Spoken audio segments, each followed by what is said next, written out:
ಕರ್ನಾಟಕ ಗಡಿಭಾಗ ಡೆಂಕನಿಕೋಟೆಯ ಅತಿ ಪುರಾತನ ಶ್ರೀ ಕೃಷ್ಣ ಆಂಜನೇಯ ಆಲಯದಲ್ಲಿ ಶ್ರೀರಾಮನವಮಿಯನ್ನು ವಿಜೃಂಭಣೆಯಿಂದ ಆಚರಿಸಲಾಯಿತು.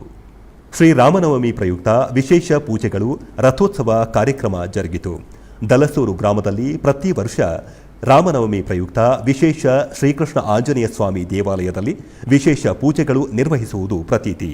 ಇದರ ಅಂಗವಾಗಿ ಆಲಯದಲ್ಲಿ ಸೀತಾರಾಮ ಲಕ್ಷ್ಮಣ ಆಂಜನೇಯ ಸ್ವಾಮಿಯವರಿಗೆ ವಿಶೇಷ ಪೂಜೆಗಳನ್ನು ನಿರ್ವಹಿಸಿದರು. ನಂತರ ಆಲಯದಲ್ಲಿ ಹೋಮ ಹವನಾದಿ ಕಾರ್ಯಕ್ರಮಗಳು ಜರುಗಿದವು.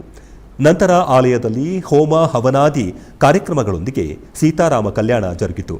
ನಂತರ ರಥೋತ್ಸವ ಕಾರ್ಯಕ್ರಮ ನಿರ್ವಹಿಸಿದರು. ಅಧಿಕ ಸಂಖ್ಯೆಯಲ್ಲಿ ಭಕ್ತರು ಪಾಲ್ಗೊಂಡು ದೇವರ ದರ್ಶನವನ್ನು ಪಡೆದರು.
ಮೈಸೂರು